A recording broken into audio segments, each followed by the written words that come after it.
niggas linking up. Trail niggas linking up. Link up, my nigga, let's link up.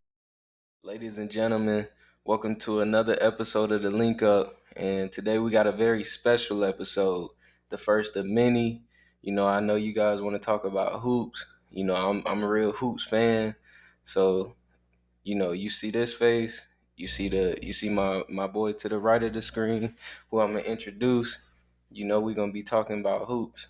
So, not to waste any more time, ladies and gentlemen, I introduce, his mama call him something else. The streets, they call him Ty.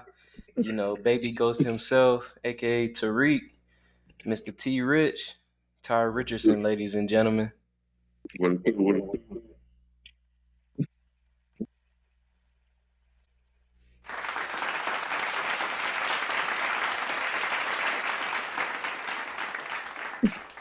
All right, all right. Great intro. Great intro. Oh yeah, definitely. You know, great guest, great guest. Uh, so we gonna jump right into it. Currently the NBA playoffs is going on. Last night we had a very interesting game. In the Western Conference, the Dallas Mavericks and the Oklahoma City Thunder faced off in Game 6, in which we saw the Dallas Mavericks come back and beat them. You know, some may say a controversial foul call in the fourth quarter cost them the game. That's the way it ended. But for me, once they started mounting the comeback in the fourth quarter, Kyrie got going, and the writing was kind of on the wall. And I remember, before the playoffs actually started, I said I got the Dallas Mavericks and the Denver Nuggets in the Western Conference Finals. Because once they made them trades at the deadline, I saw it coming. But what are your thoughts? Uh, I could really say I didn't see it coming because Lucas style of play, but I think those trades at the deadline really helped that team mesh. Like they finally have dogs Yeah, within that lineup, and I think that made the complete difference in their team this year compared to other years. me too. I mean, like for me, the real reason like I saw them going that far because Luca been missing this like since he really got to Dallas. He been missing like those dynamic bigs. You saw like in the beginning of the season it was just lively for a bit, and when he was on the floor, like they was great. Like he lob threat at the rim, on the boards. So then you go out there, you get Gafford, which is the same thing, more experience. Then PJ, who could kind of do 3-point shooting, and he fit way better than Grant Williams in my opinion, and clearly. So I feel like then you got Kyrie.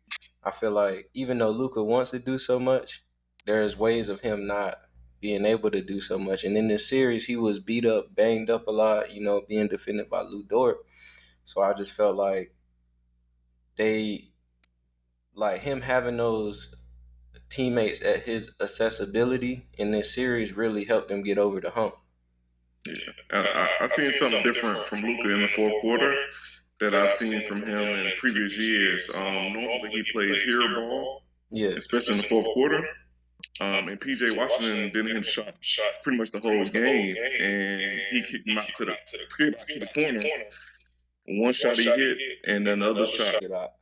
All right, but yeah, it was a confrontational foul call, which by the letter of the law, yeah, SGA did block it, but he regathered it, and once he regathered it, he had his hand on the arm, which is a foul. But if he would just released it, it would have been a no call. So in live play, it kind of looked controversial, but once you see the video, it was clear foul. You hate for it to end like that, but it was a foul. Yeah, and I mean I agree. And Shea said after the game he agreed too. He wasn't really against the officials. Um, you know, uh, we'll get to OKC in a minute, but going back to Dallas with the pieces around Luca right now, with him, you know, you starting to see him dial it back a little bit, trusting in his teammates a little bit more. What do you think the ceiling is for this team? It kind of depends on the matchup. I see if they play Denver, it'll be more of a challenge because Denver know what their strengths are. It's Mm-hmm. the 1-5 pick and roll, and if it's close in the fourth quarter, they're gonna run it until you can't stop it. With Timberwolves, I feel like they have a better shot based on experience. And I think the Timberwolves team is probably be more complacent just to get that far, other than Ant, Yeah. because like he said, he got what 9 more to go. I think he said. So I mean not 9. Yeah, 9 more to go. Yeah, 9. So it's like he already counting the ring on his finger. But I think they would have the upper hand when it comes to experience.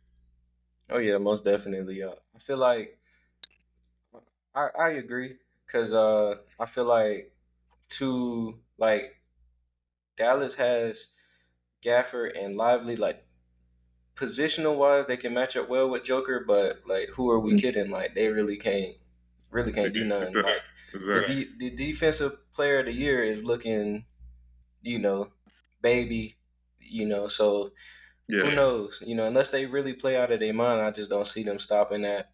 And then same No. thing with Murray on the other end. Who gonna really guard Murray? I know you got Darius Jones Jr., but they probably Denver has so much size Yeah. that like it'll be a difficult matchup. But I can see the Wolves matchup like depending on who win tonight, and we're gonna get into that in a few minutes. But depending on who win tonight, I can see the Wolves like actually taking that series because like I feel like defensively like they have size and they have longer wings to where they not gonna stop Luca or Kyrie, but they can go toe to toe with them, so to speak. Yeah. Yeah. That's true. But on the other side of this game, we got the Oklahoma City Thunder, man.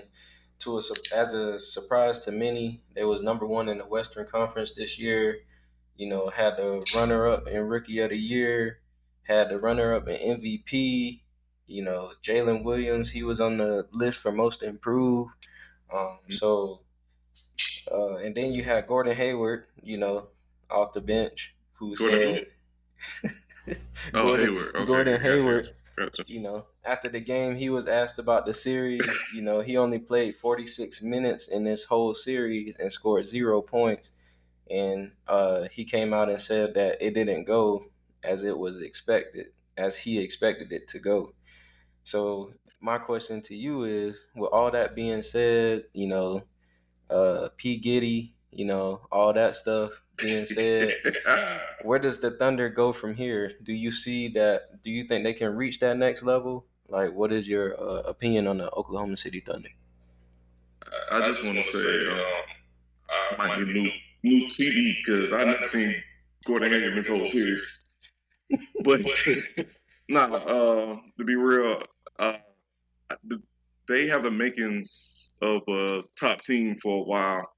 I feel like they missed their opportunity at the trade deadline because Yeah. they have a boatload of picks, cap space, and they could have got a big Hmm. or another wing because Holmgren is smaller than me.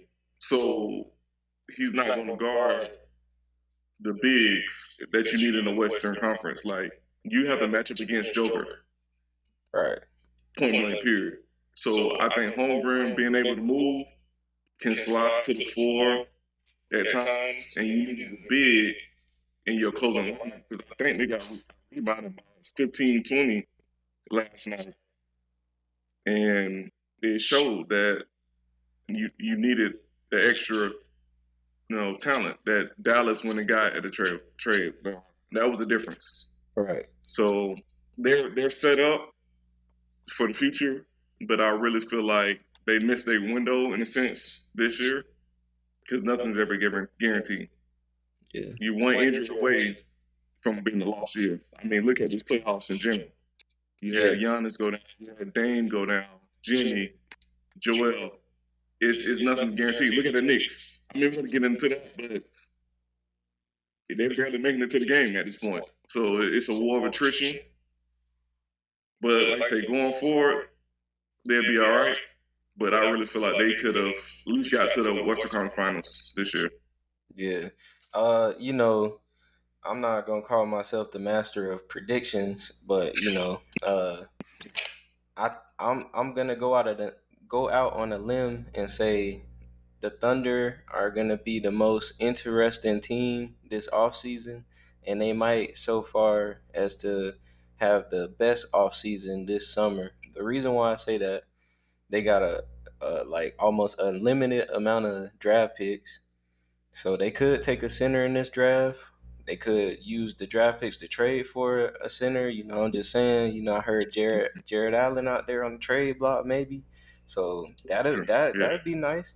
yeah, Uh, it looked like Valanciunas is leaving New Orleans Pelicans. Probably you could probably get him to come off the bench, maybe.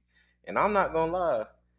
Uh, you know, I don't know how they would do it, but I've been thinking this the longest time. Like a lot of people forgot about Zach LaVine, but I could see them maybe flipping like a Giddy or somebody for Zach LaVine. I feel like he could be that piece next to Shea in the backcourt. That'll be give him another shot creator, because this whole series, like, they struggled offensively, and that boy Levine, like, he not gonna hesitate, and he ain't gonna be left open like they did Giddy. So it's that's true. almost like they'll have like a more athletic, uh, more shot ready, or more prolific scorer than Isaiah Joe if you put Zach Levine there. So, Yeah, you know, I agree with that. that's my little tidbit. We're gonna see if my predictions come true. But staying in the West, man, we got a big game 7 tonight. Set the tip off at 8. The Denver Nuggets hosting an up and coming Minnesota Timberwolves. Has been a great series thus far. Last year after getting dropped off in the first round, clearly the Timberwolves kept that on their mind. They said that they felt like they had the best competition against the defending champs last year. So in your head, where do you think who do you think takes this series tonight? This is the classic case of my heart over my mind. My mind is telling me Denver. My heart is with Ant-Man. All right. But I I ain't think we was think, gonna get T. Kelly on this on the pod today. but no, I just kind of like what Ant represents, his confidence. Oh yeah. Um, you don't see that from a lot of players, especially this young. I like to see him keep going, but it's hard to pick against Joker in the game 7. So I got the Nuggets, and I kind of feel like the moment would be too big for the role players for the Timberwolves. Like, I have no doubt that Ant Man's going to show up, Yeah. but I'm concerned about the role players. One thing about Denver, every role player knows their role. They come in whatever they needed to do. They don't try to do too much. They're going to play exactly how they need to play. And if it's a close game in the fourth quarter, I got Denver. Yeah, I mean, like, for me in this series, I feel like because Denver never really got too deep into their bench, like the Timberwolves bench has like definitely been uh outdoing the Nuggets, because like you got the reigning six man of the year Nas Reed coming off. Sometimes he defending Joker and going at him. You got Alexander Walker, giving them good minutes. Um, Kyle Anderson, and just they got more options as far as like depth. So like I feel like if it does get into that, the stars canceling out each other, it'd be interesting to see. Um, for me, I think Denver takes this game just off the fact they're at home. They've been in this situation before. They got the reigning MVP. They the defending champions. They done had a couple of days rest, like, for Jamal Murray to get back right. So Yeah, I just feel like they gonna adjust. And one thing about Mike Malone, even though when he get drunk, he start talking crazy, but he a great motivator. So he yeah, like he know how to unlock his team and get them to play, to their peak potential. So like for me on that side, I just think like when it gets down to the nitty gritty, the Nuggets are gonna be able to come out on top. Yeah, that's how I feel. Like the Timberwolves' best shot is to jump on them and have at least close to a double-digit lead Mm-hmm. because in the last 5 minutes of the fourth quarter, yeah, Minnesota has the depth, but that doesn't matter at this point. As long as there's no foul trouble, no injuries, your five versus their five, it's hard to stop that 1-5 pick and roll with Jokic and if Porter Jr. hitting threes, KCP hitting threes, going to give you a 3 or 2. Yeah, Like it's hard to stop that. most definitely. They definitely the defending champs for a reason. Yeah, Looking over on the other side in the Eastern Conference, they also got a game 7 going on between the Knicks and the Pacers. Now, this game is set to take off in a matter of minutes. We're recording right before this. It's going to be at MSG. Woj came out earlier and said Hart and OG Anunoby is gearing up to hopefully play despite injury. Um, Seeing the way this series has gone the past couple of games, it seems like Indiana has the momentum, but because the Knicks still bruised and battered, they're gonna try to give it all a go. Who do you think takes this series? this is the one series I probably watched them all my life where I couldn't tell you who's going to win. It's been so unpredictable. Yeah, I mean, games 1 and 2 pretty much blowouts. They go back to Indiana, games 3 and 4 pretty much blowouts. Game 5 back at MSG blowout. Last game blowout. So it's like one of them things. Whoever comes to show up and they jump on them early, I feel like they can ride that wave and possibly come out top. The only thing about the Knicks, playing in Madison Square Garden is magical this time of year. So that might give them the upper hand. But they're the walking wounded right now, so yeah, it's hard to even pick them. You know, I really want them to play the Celtics, but just on sheer numbers and depth, I'm roll with Indiana on this one. yeah. I mean, like before this series started, I remember like having conversations about it, and like to me, I always thought like whoever wins the point guard battle, like between Brunson and Halliburton, that's who gonna end up, taking the series. And right now it's like Brunson been going crazy because he doesn't have all of his options there with him. But to me, it's been like from a point guard standpoint, it's been pretty evenly matched as far as impact. Yeah, Because like Halliburton may not score as much, but he dishing the ball. You know what I'm saying? Controlling the flow of the game. So from that standpoint, like that's what I'm looking for, in today's matchup. Like who wins the point guard battle? Because it's up to the like we know.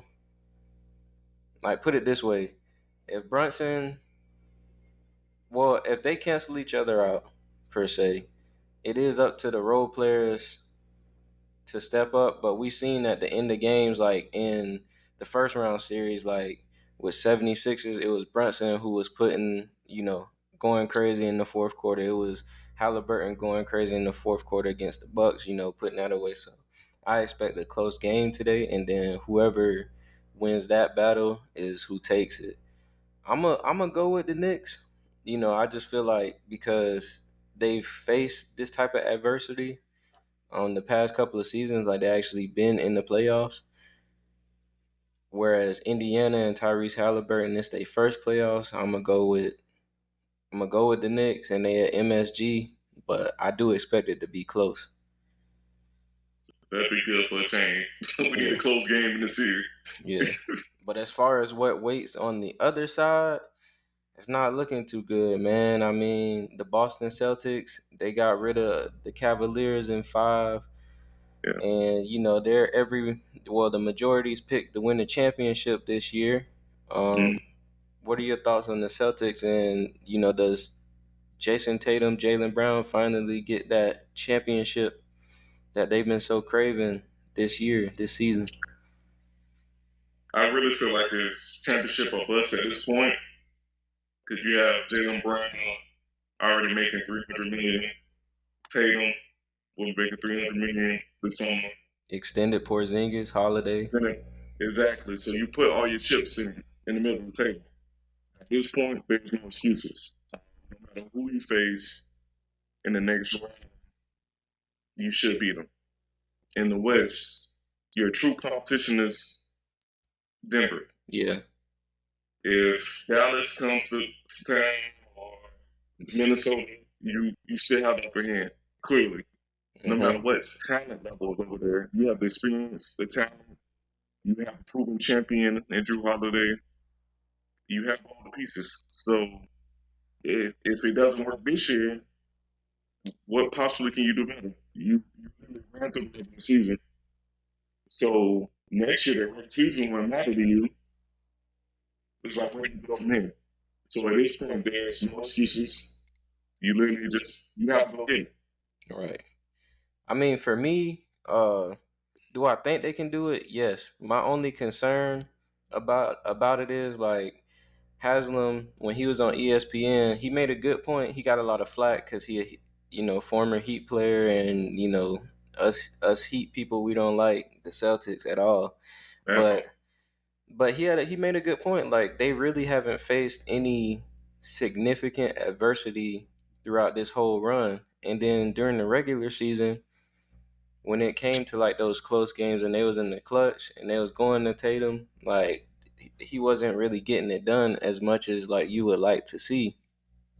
And then you do that, and then you like as terms of like their record in the past couple of years on like a playoff record at home versus on the road, it's something that you could be concerned about. Like, yeah, they got like home court advantage for the playoffs, but say they beat Denver come in there, you know, still 1 or 2 games in Boston. It's gonna be tough to go up to Denver and try to beat them in Denver. And then also I feel like we know in the clutch what Murray and Jokic gonna give us, but we seen in the clutch like Tatum and Brown, if they don't have it going that night, the offense really like stalls out and they start doing ISO, a lot of 3-point shooting.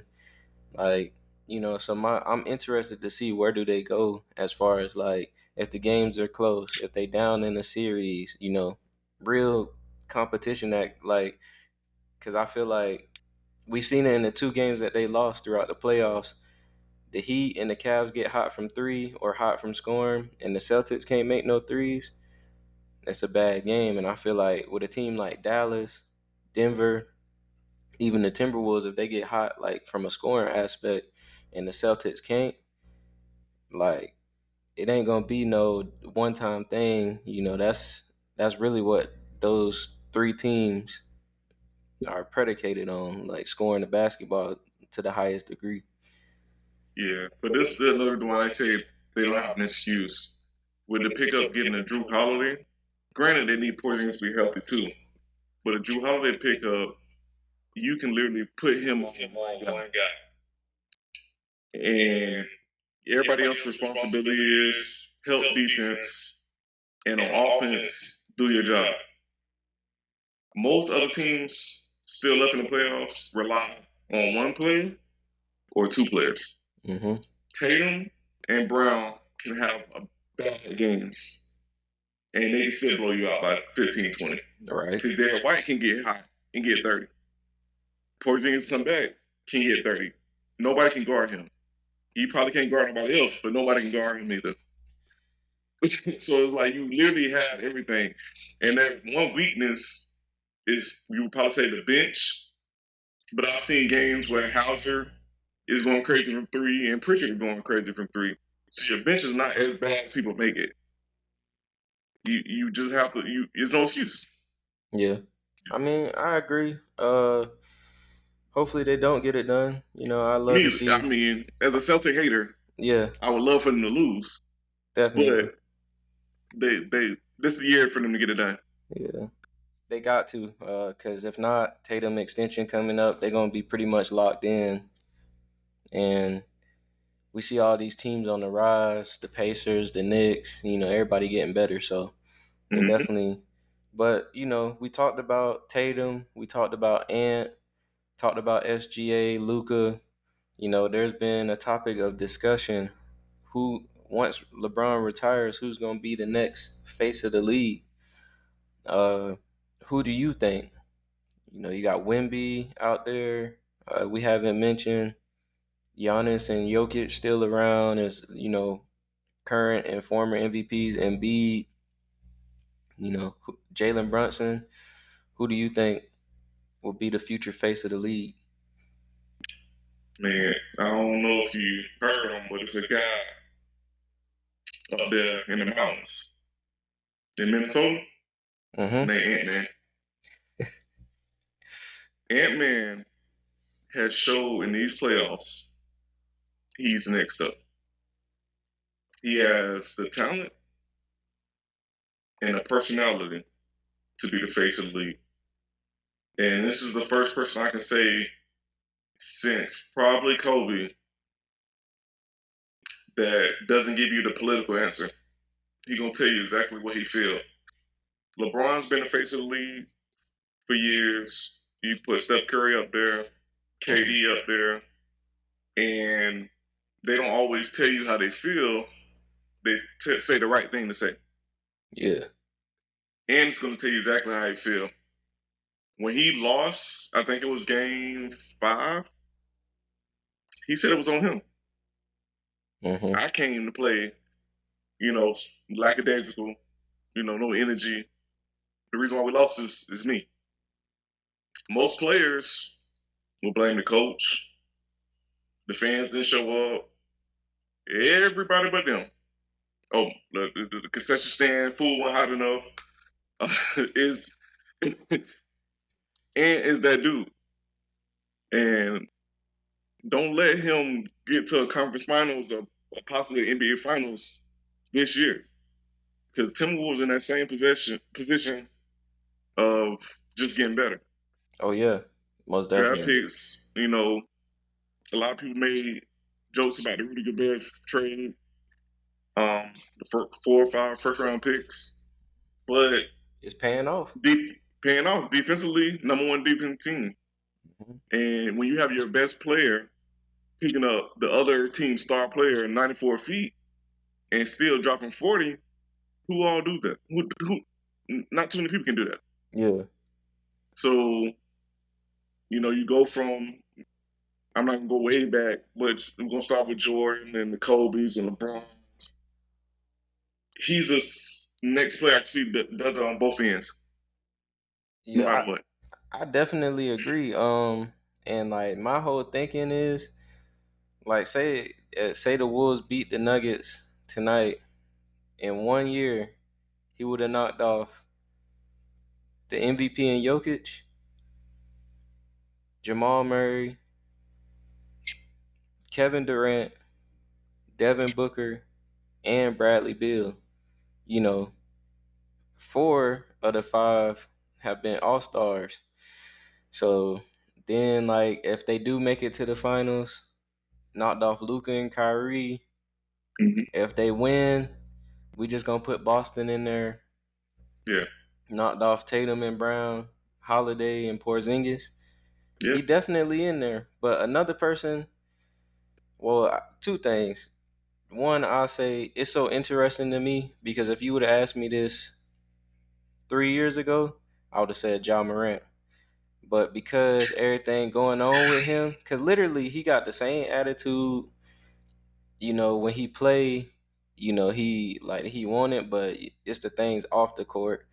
And like, for Ant's sake, I hope like, the off the court stuff he can keep kind of like to a minimum to where he could just people just know him for hooping.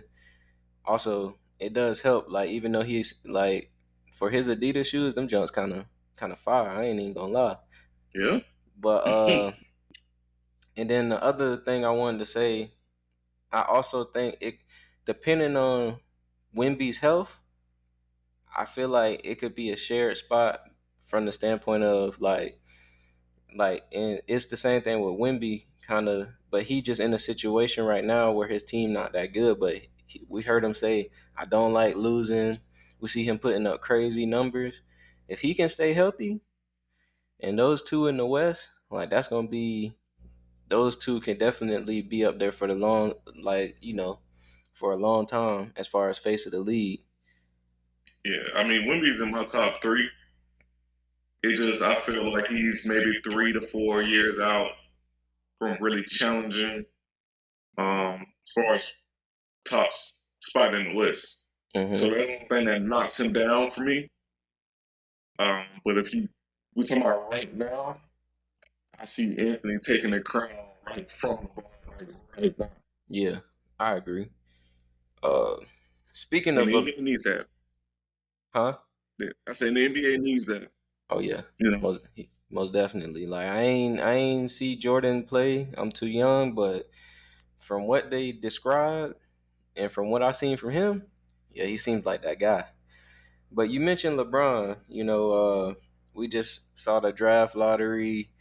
Atlanta Hawks got first pick.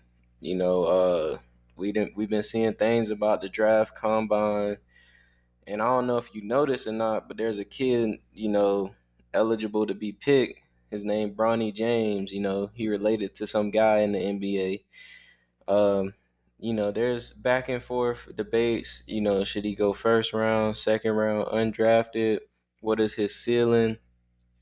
What is your thoughts on Bronny James as a potential NBA prospect? From what I've seen, he doesn't look like first round NBA material. Possibly second round, spend time in G League, develop. But I think a lot of pressure been put on him because, of course, who his father is, Yeah. and also because the things that his father has said. Now, on one hand, you have to commend him for being a black man, being there for his kid. But on the other hand, certain things you just can't say.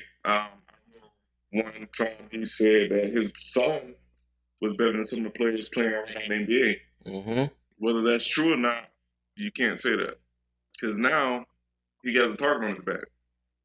So while he's playing in college, that's the motivation for somebody else playing across from him. And it's like, your dad said you better than the NBA players. Let me show him or show the world that I'm better than you. Yeah. And that's just unnecessary, pressure. You know what this remind me of? And I'm gonna start off by saying LeBron and LeVar Ball are nothing alike. I repeat, LeBron and LeVar Ball are nothing alike. But I remember Lonzo on his way to the NBA when he was at UCLA, and it was the same thing. Like his dad was just hyping him up, like he better than this person, that person. He gonna be better than Steph. And then like game one, was it game one or it was preseason? Pat Bev picking him up full court. Like I just feel like it's gonna be one of them things. And unfortunately, Lonzo is a good player, but he wasn't able to reach the heights of like a number two overall pick. But because he had so much pressure, unfortunately his body broke down in injury. We really didn't get to see him achieve the heights at which his dad was alluding to.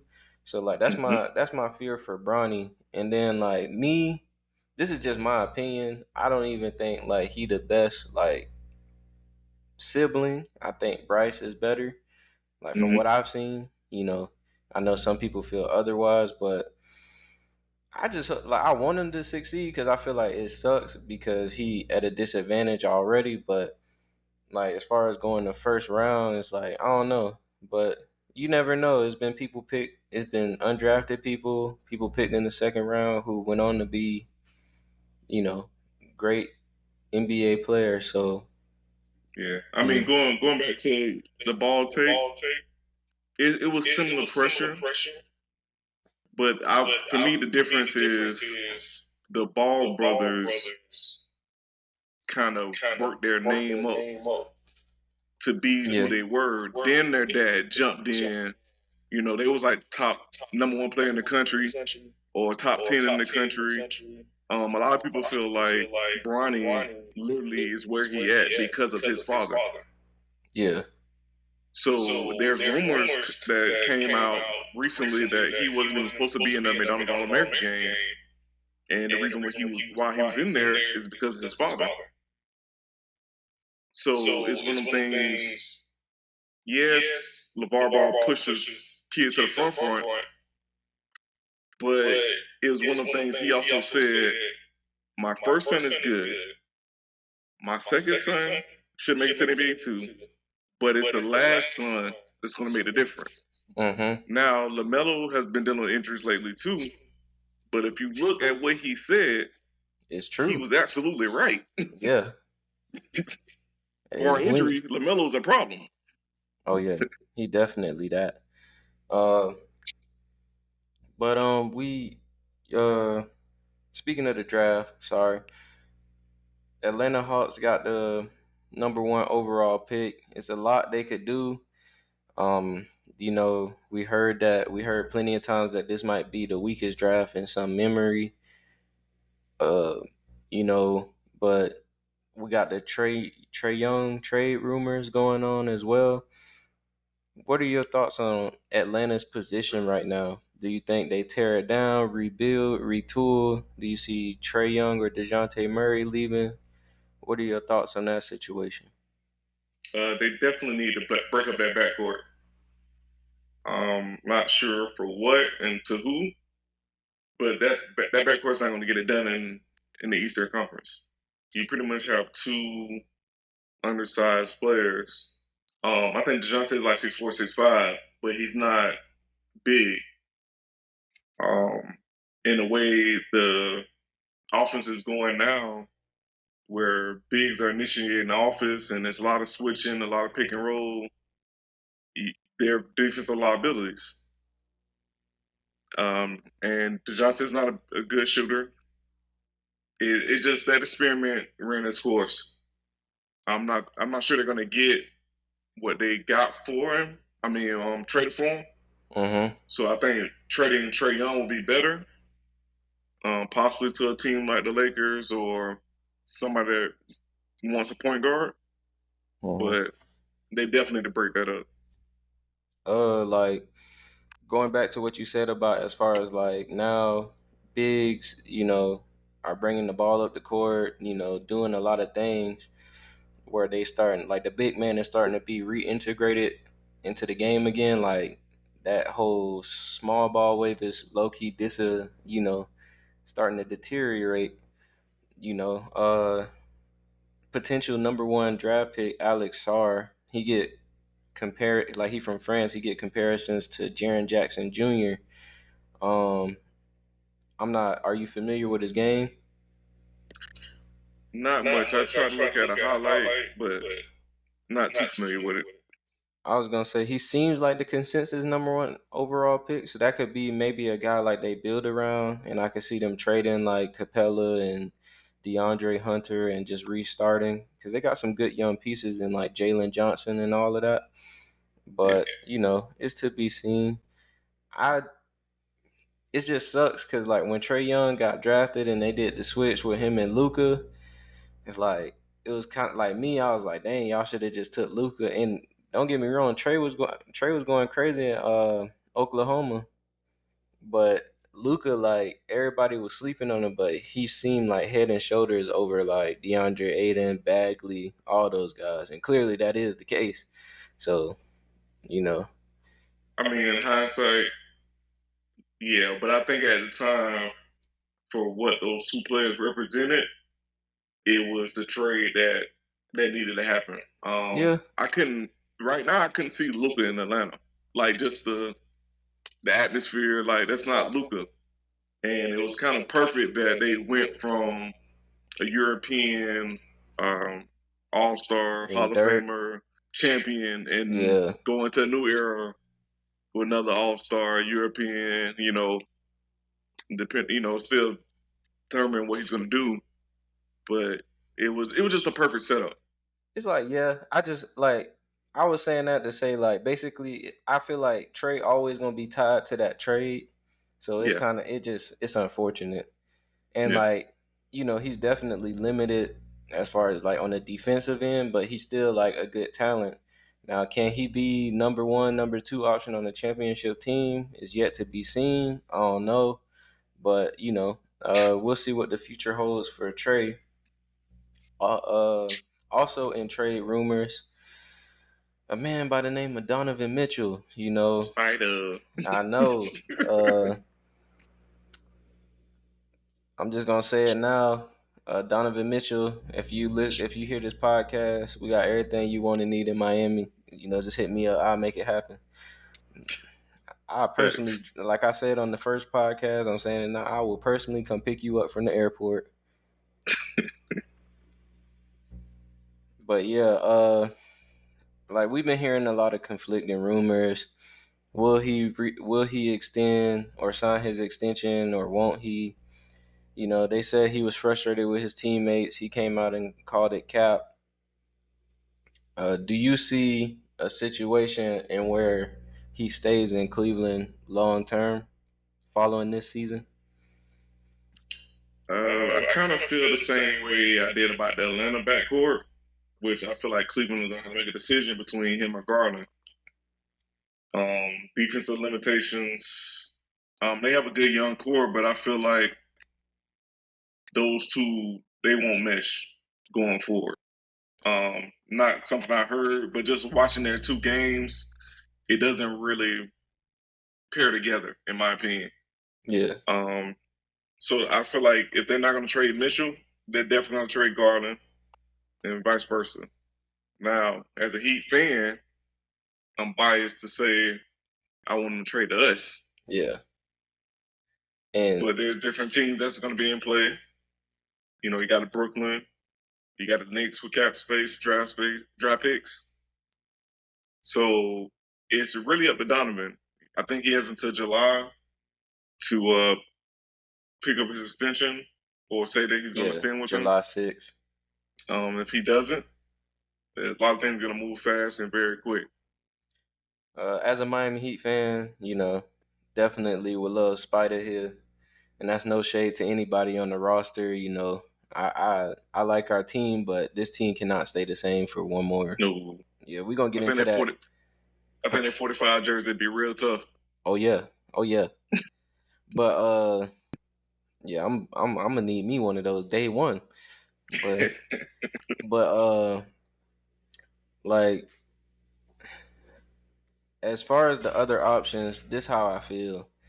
Like, well, the teams rumored to be interested. You got the Lakers, which to me, like their package would potentially be Gabe Vincent, Austin Reeves, Rui Hachimura, and 2 draft picks and a pick swap, or 2 pick swaps. We can beat that. That's what I'm saying. I feel like outside of, like, the only thing that's compelling is the draft picks post LeBron era. Like that's what I'd be interested if I'm Cleveland. I like Rui as a fit, like on the wing, but as far as compared to the other offers for Brooklyn, they could offer something like Cam Thomas, Cam Johnson, Dorian Finney-Smith, and then a bunch of picks. That, like, Yeah. I don't know. Then you look at the Knicks, which is, he want to go there. He from, there, but then they can offer something like Julius Randle, and you probably might have to throw in a McBride, uh, probably a Precious, and then picks. To me, like as far as that situation, it would be very interesting to see because him and Brunson are both undersized guards. So, and then like it'd just be interesting to see. And then you already got DiVincenzo and Hart who play bigger than they are, but they still like on the smaller side. Anunoby, he played power forward, but he's still like undersized four in the way the league is heading. So that'll be interesting. And then you get to Miami offer, the offer that everybody, is my mama might watch this, so I can't say what I want to say, but everybody is dumping on. Mm-hmm. You got potential Tyler Hero, Jaquez, which I like. Me personally, I feel like as far as fit, Jaquez would fit great in Cleveland, like from a Hmm. wing perspective, you Yeah. know, and then Jovic, say you are getting rid of Mobley or Jared Allen, as a future, he can slide in, and then like they also have three first round picks to give. I feel like as far as fit of all the packages we named, I can see like those three players fitting in Cleveland with Garland, with Mobley, like a little bit better. But Cleveland is in charge of what they want. Um, and that's if Donovan doesn't sign. If he does, I don't see Darius Garland back there next year. Like personally, I also think it's ran its course on the too big lineup experience. I feel like Mobley and Allen, they just don't really play well together. Hmm. Like in both instances where they both were hurt for a stretch in the season, the other one played better when the other one was out. So I feel like they got to make a decision there. But it all depends on what Mitchell wants. Like, does he want money?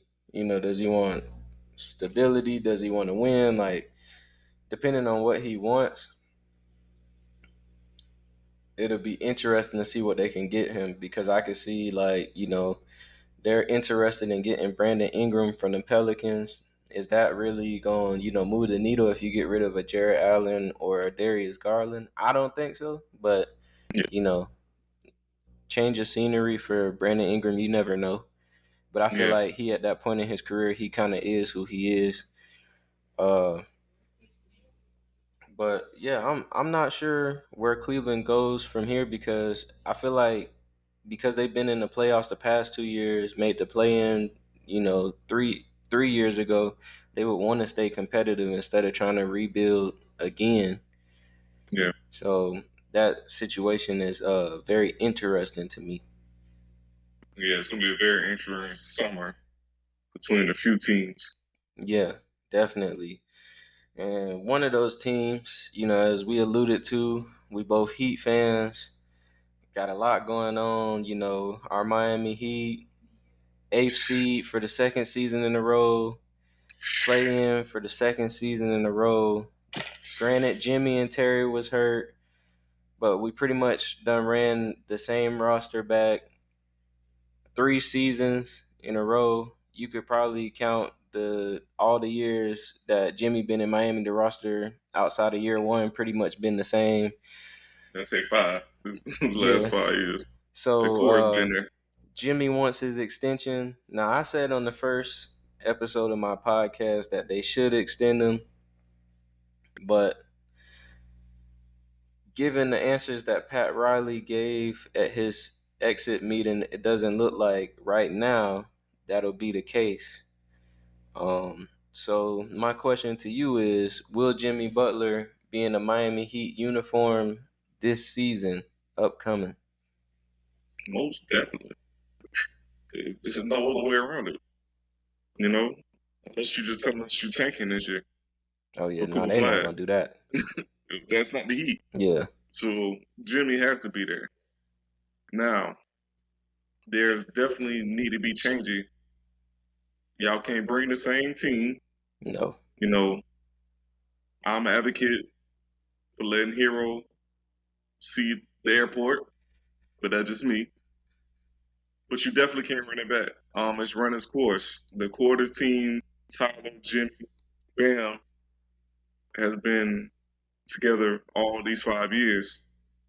You got two NBA finals, Mm-hmm. three conference finals. Mm-hmm. I think Pat said that he looks at things in 5 year increments, and this is the fifth year. Yeah. Um, so something has to be changed. Man, this conversation is a tough one, man. Like, I'm not a hero apologist, but I'm one of those people let hero first year performance and the comments that he say talk them out of what they what he is versus what they expect him to be. Now I remember he came out and said he want to be in a conversation with Luka and Trey. I Don't forget never, Jason Tatum. yeah. See, I wasn't under the belief that he would be any of that because, like, just his build. He got negative wingspan at best. I always thought he was gonna be like a Devin Booker light. Like that was just my expectations on him. Now, we heard UD come out and say, obviously, we've had conversations where you feel like he should just embrace that six man of the year role. Yes. Um, but I don't know. Just a part of me feels like, now I'm not saying, you Boston fans who might watch this, I ain't trying to hear it. I'm not saying we would have beat Boston, but if everybody was healthy, I feel like he would have had a way better series off the fact that Duncan, Terry, and Jimmy as scoring options would have took pressure off of him. But but I feel like this playoff series proved a lot. Like it showed clarity on a lot of things going forward as far as this roster. Like he's not a first option. I don't think he's a second option. Questionable third. Jaquez and is a legit contributor. Jovic, I think he's on his way. I'm a big Jovic fan. If anybody I could choose to keep minus Bam, it's him. So I just feel like we in a situation now, they definitely need to change, but what are their options? Obviously Spider's at the top of that list, but if he stays, then what? Trey Young? I don't think it's gonna be I don't think that it's just like he would solve things offensively, but then the team would still be small. I personally feel like they should draft a point guard and a center in this upcoming draft. People say Zach Edey. I don't think unless he proves something like when he do his workouts, I don't think he would be a good option just based off of the way the Heat play. But Yeah. you never know. You got it's a lot of things to get into, man. This team very frustrating. They've been the same. There was some bright spots. I think you bring back DeLon Wright, but uh, I don't know. I don't know where they go from here. It, like Pat said, and I think Edana said, the first thing they got to do is get healthy. Yeah, I don't want to sound like a Tyler hater because I like Tyler. I have a Tyler Hero jersey. But the problem is, the three deep finals runs, or kind of Eastern Finals, Eastern Conference Finals, he was a bench player. There are stats that show that the offensive rating and the defensive rating is the worst when Tyler, Jimmy, and Bam is on the floor together. Duncan was the perfect complement, especially when he's making shots, because he doesn't need the ball in his hand. Jimmy needs the ball. Tyler needs the ball. Neither one of those ones are catch-up shooters. Tyler doesn't want to be a catch and shoot he could be great person. if he And did. he could be great at it. Yeah, Jimmy is not, even though his three-pointer has improved. So you have a spacing problem. But when Tyler can come in with the twos and do what he wants, he better. and then you put him in the closing lineup when you just need somebody to go get a bucket, it works. And you don't have people just standing around wondering when the ball's going to come. Right. But he doesn't want to embrace that role.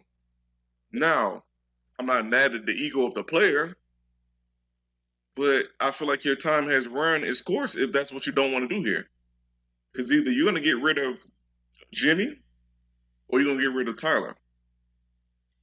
And the only thing that you would choose maybe Tyler is because of Jimmy age. But if Jimmy was the same age as Tyler and they had the same game at this point, and respect the size, Oh, you would get rid of Tom in a heartbeat. Mm-hmm. Because Jimmy impacts winning. He's a head case, but he impacts winning on both sides. Yeah. So, in a case that they don't make a trade and they have no other choice to bring back everybody, because I don't think re-signing Caleb Martin without a big trade is realistic at this point. No. Kevin Love and Thomas Bryant, they both got player options, so they most likely gonna be on the team next year. Rozier, Duncan Robinson, still under contract. So if that's the case, what is the ceiling for this team next year if they run it back again? Fully healthy, I say second round. And the reason why I say that, because every team that's in the playoffs still has the room to grow. Yeah. And then you look at a Milwaukee that essentially got hurt. They're going to be back. Mm-hmm. Even though Joel hasn't improved that he can stay healthy, That boy you got to Maxey stay in a the problem. 7-game series. Yeah. And I don't even want to get on Maxey because Maxey going to haunt me for years until you retire. Yeah. But you got to assume they'll be back. So that's why if I'm Pat, I can't run the same team back because that Rozier and Hero backcourt is not going to work. They both need the ball. And that's not even counting Jimmy. And let's just say Bam improves, which it should over the summer playing for the Olympics. Oh, we got to run plays for him too. So somebody got to be willing to sacrifice. And if they're not, you're going to have the same issues this past year. Yeah. All I'm going to say is Eric Spoelstra, Bam, this summer in the Olympics, just go around whispering, he culture. That's all you got to do. Got to. Got to. You got to. Gotta lure somebody in. I need Bam to call Bronny Mitchell. They're good friends. Definitely. Bam need to call That was all so his wrong. Bam need to call all his friends at this point. Man, friends, he got KD, Dame. Shoot. Yeah. That's why he the one person you can't let go. But speaking of whispering and all of that, I don't know if you saw it, but this man Paul Pierce out here wilding. I know Skip brought him in on Undisputed to bring up ratings. Me personally, I stopped. Like I tried to give it a chance when they first came out with Richard Sherman and everybody, but it just hasn't hit the same for me. Neither has First Take, to be honest. But this man Paul Pierce get on air, drop the N word, man. Is there ever gonna be a day where this man just relax? Paul Pierce has went downhill since he said he had a better career between him and Dwayne Wade. Oh yeah. And ever since then, he went downhill. I ain't gonna lie, it's not even biased at this point. Like I respect Paul Pierce was cold. Like Paul Pierce had game though. Like man could go get buckets. Truth. The man was not better than D Wade, bro. Oh no. In no universe. I'm sorry.